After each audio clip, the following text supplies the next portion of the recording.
हाँ तो दोस्तों आज बात करेंगे हम लोग आरवीएनएल स्टॉक के बारे में, रेल विकास निगम लिमिटेड के बारे में बात करेंगे। स्टॉक आज बहुत अच्छा परफॉर्मेंस किया है, 4-4.5% की तेज़ी दिखाई है स्टॉक ने। कई दिन से एक रेंज बाउंड में घूम रहा था स्टॉक, लेकिन अभी आज प्रेजेंट में बहुत अच्छा रैली किया है आरवीएनएल। और देखा जाए रेल विकास निगम लिमिटेड तो बहुत अच्छा स्टॉक भी है। स्टॉक का पीछे का परफॉर्मेंस भी बहुत अच्छा है और सारी डिटेल स्टॉक क्या है, कैसे है स्टॉक, अभी क्या ट्रेड करना चाहिए कि नहीं करना चाहिए, स्टॉक को परचेज करना चाहिए कि नहीं करना चाहिए, स्टॉक में अभी तेज़ी बनी रहेगी कि घटी रहेगी, ये भी देखेंगे। सारी बातों पे आज हम लोग चर्चा करेंगे और बात करेंगे कि स्टॉक का पूरा फुल एनालिसिस देखेंगे कि स्टॉक का आखिर क्या परफॉर्मेंस है, किस तरह से स्टॉक आने वाले समय पे काम करेगा।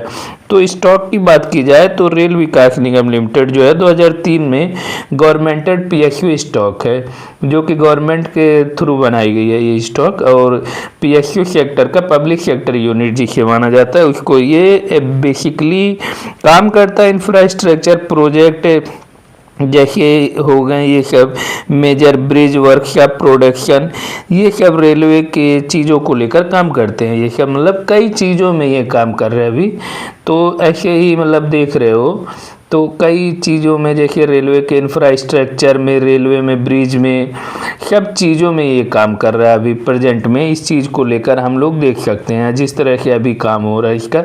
आने वाले समय में मुझे लगता है ये बहुत अच्छा परफॉर्मेंस करेगा और कहीं ना कहीं ये बहुत अच्छा अपनी रैली दिखाएगा ये स्टॉक। मुझे जिस हिसाब से लग रहा है अभी का इसका परफॉर्मेंस, अभी स्टॉक बहुत अच्छा है। स्टॉक की अगर मार्केट कैप की बात की जाए तो 66,500 समथिंग करोड़ का मार्केट कैप है, जो कि बहुत अच्छा स्टॉक है। एक मिड कैप का स्टॉक एक तरह से आप मान सकते हो स्टॉक को। करंट प्राइस की बात की जाए तो स्टॉक की तो 319 रुपये चल रही है, जो कि बहुत रीजनेबल प्राइस है। अभी कोई ज़्यादा हाई रेट पे ना ज़्यादा लो रेट पे, लेकिन सही रेट पे है। अगर लो की बात की जाए तो 295 इसका सबसे लो रहा है, जो कि अपने लो के करीब अभी चल रहा है। और हाई की बात की जाए तो 500 टच करके आ चुका है, ये 502 रुपये के समथिंग। तो स्टॉक कहीं ना कहीं बहुत अच्छा परफॉर्मेंस कर रहा है, बहुत अच्छा स्टॉक है। मुझे लगता है आने वाले समय में ये स्टॉक बहुत अच्छी रैली करेगा। स्टॉक की आरओई की बात की जाए तो 14 की आरओई और आरओई है, बहुत अच्छा स्टॉक है। स्टॉक का परफॉर्मेंस भी बहुत अच्छा किया स्टॉक ने। स्टॉक ऑलमोस्ट कंपनी आपका डिविडेंड भी देती है, अच्छी खासी डिविडेंड देती है कंपनी। सेल्स ग्रोथ इसका 25% के CAGR की ग्रोथ हो रहा है, जो कि बहुत अच्छी बात होती है कि किसी कंपनी का अगर CAGR 25% से ग्रो हो रहा है तो स्टॉक कहीं ना कहीं बहुत अच्छा माना जाता है। इसी हिसाब से ये अपने को बहुत अच्छा परफॉर्मेंस कर रही है और बहुत अच्छा आपकी सेल्स ग्रोथ इसी स्टॉक की है। तो कहीं ना कहीं स्टॉक बहुत अच्छा मुझे लग रहा है।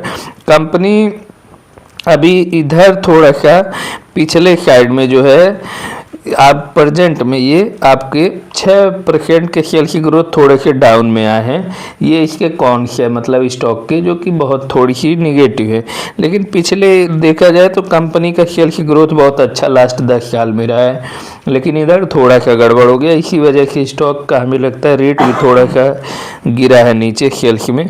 लेकिन अगर बात की जाए इसके सेल्स की तो सितंबर में 5100 करोड़ की सेल्स की ग्रोथ दिखाई है इसने। प्रॉफिट भी 271 करोड़ की बुक किया है।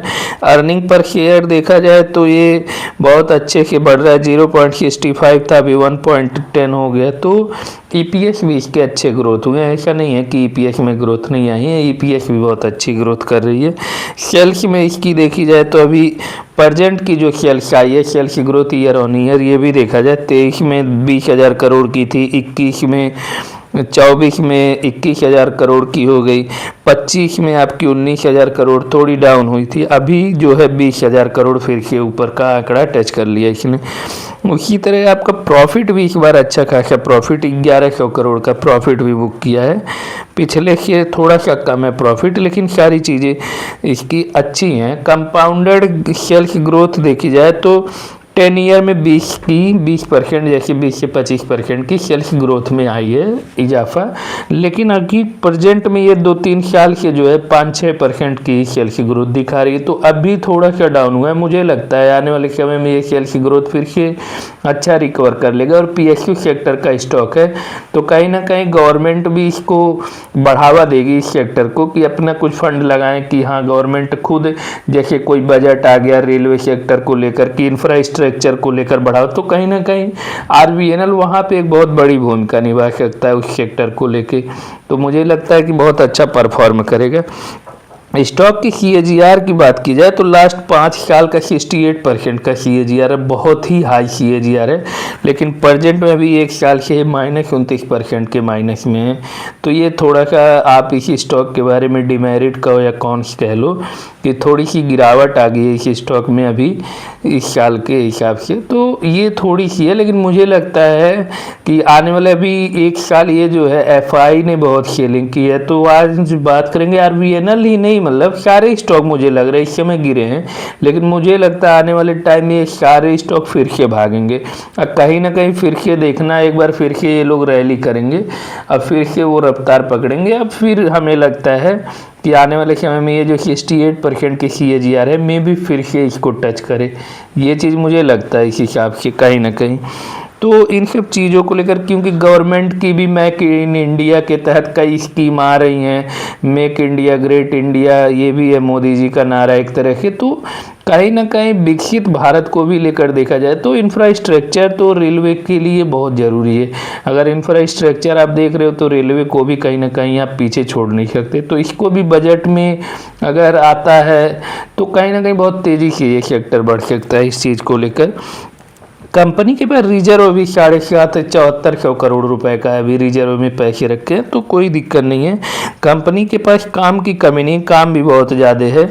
उसके बाद इसके टोटल एसेट देखे जाए तो 19,000 करोड़ रुपए के समथिंग एसेट भी है अभी। तो कहीं ना कंपनी अच्छी है, अच्छी ग्रोथ कर रही। प्रमोटर की होल्डिंग 74% है, 72%। अब ये जान लो 2000 आपको मैं बताऊं 2022-23 से लेके अभी तक प्रमोटर की होल्डिंग कम नहीं हुई है, बढ़ी ही है, मतलब 72 से। हाँ, तो कहीं ना कहीं प्रमोटर होल्डिंग बढ़ी है, प्रमोटर अपने माल बेचने से।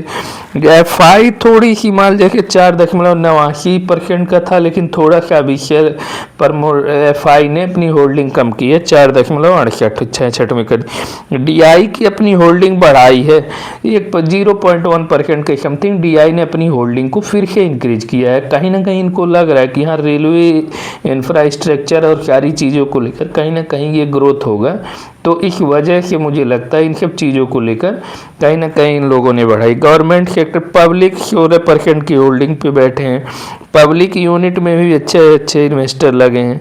तो कहीं ना कहीं स्टॉक को लेकर अगर देखा जाए तो RVNL के पास प्रोजेक्ट बहुत है, RVNL स्टॉक भी अच्छा है। तो मुझे लगता है RVNL आने वाले टाइम में जो रेल विकास निगम लिमिटेड है अपने फ्यूचर ग्रोथ को लेकर कहीं ना कहीं आगे जाना जाएगा ये। और अगर जैसे गवर्नमेंट की कोई स्कीम आती है, अभी जैसे हर बजट में एक रेलवे सेक्टर के लिए अलग बजट रखा जाता है। आप कभी भी देखना जब भी निर्मला सीतारमण जी आती हैं बजट के लिए, तो डिफेंस के लिए, रेलवे के लिए, ऐसे कुछ सेक्टर हैं हमारे भारत में जिनके लिए बजट बनाए जाते हैं। हर बजट में इसके लिए पैसे लिए जाते हैं। मतलब ये अलग बात हुई कि जैसे रेलवे में आया, इंफ्रास्ट्रक्चर पे ना खर्च करके किसी और चीज़ों में कर दे, लेकिन बजट रखता है। लेकिन अगर कहीं रेलवे को लेके कोई बजट में आती है, पेश होती है चीज़ें कि नहीं, बेसिकली रेलवे को लेकर देखा जाए तो अगर वो चीज़ें आती हैं तो कहीं ना कहीं वो चीज़ बहुत तेज़ी से ग्रो होगा मुझे लगता है आने वाले समय में। और फिर से एक बार ये सेक्टर उछल सकता है। RVNL सबसे अच्छा स्टॉक रेल विकास निगम लिमिटेड आने वाले समय में पीछे 68% का जैसे कि CAGR देख रहे हो आप। तो कहीं ना कहीं अभी ये भी एक चीज़ कहेंगे हम लोग कि आज के टाइम में देखा जाए तो हर जगह इंफ्रास्ट्रक्चर का काम आ रहा है। आप देखो रेलवे बन रही है, ब्रिज बन रहे हैं नए नए। अभी तो ये सब चीज़ें कहीं ना कहीं हो रही हैं काम। अब आप देखो जहाँ जहाँ ब्रिज नहीं थी वहाँ वहाँ भी ब्रिज गए, हर जगह ये सब इंफ्रास्ट्रक्चर ही तो हो रहे हैं। तो कहीं ना कहीं आरबीएनएल का तो प्रोजेक्ट है ही इसमें। बाकी ये नहीं है, आरबीएनएल भारत में विदेशों में भी काम कर रहा है आरबीएनएल। तो इन सब चीज़ों को लेकर मुझे लगता है आने वाले समय में बहुत अच्छा परफॉर्म करेगा ये, और बहुत अच्छी रैली करेगा। क्योंकि मुझे जहाँ तक देखने में लग रहा है कि स्टॉक का थोड़ा सा पी रेशियो जो है आपका, प्राइस अर्निंग टू रेशियो, ये थोड़ा सा ज़्यादा है, 50 के ऊपर का समथिंग है। लेकिन हाँ ठीक है, स्टॉक अच्छा है, अंडर वैल्यू नहीं है। जो अंडर वैल्यू अगर 100 रुपये के समथिंग आ जाए तो अंडर वैल्यू मान सकते, लेकिन अभी प्रेजेंट में अंडर वैल्यू ये स्टॉक नहीं मान सकते, क्योंकि अंडर वैल्यू नहीं है, लेकिन स्टॉक ओवरऑल जो देखा जाए वो बहुत अच्छा है। तो मुझे लगता है कि स्टॉक अगर अच्छा है तो वो कहीं ना कहीं परफॉर्म भी आगे अच्छा करेगा। अभी जैसे आप देख रहे हो 2023 ले लो, 24 ले लो, 25 ले लो, इधर एफआई की सेलिंग कंटिन्यू हुई है। हर साल कहीं 2 लाख करोड़ 3 लाख करोड़ का माल बेचे हैं ये लोग। आप एफआई डीआई की डाटा कभी निकाल के देखिएगा तो। लेकिन डीआई ने कंटिन्यू बाइंग की है। तो मुझे लगता है अगर कल को अगर एफआईडीआई की होल्डिंग कहीं फॉरेनर करेंसी फिर से भारत आती है, अब डॉलर फॉर्म फिर से अगर भारत में तो रुपया जाहिर की बात है मजबूत होगा। अगर रुपया मजबूत होगा तो पूरी इंडियन स्टॉक मार्केट फिर से भागेगी। तो कहीं ना कहीं इन सब चीज़ों का असर मुझे लगता है भारत के स्टॉक मार्केट पे पड़ेगा, और इन सब चीज़ों को लेकर मार्केट भी आगे आने वाले समय में बहुत अच्छा परफॉर्म करेगा। बाकी देखते हैं दोस्तों क्या होता है इन सब चीज़ों को लेकर।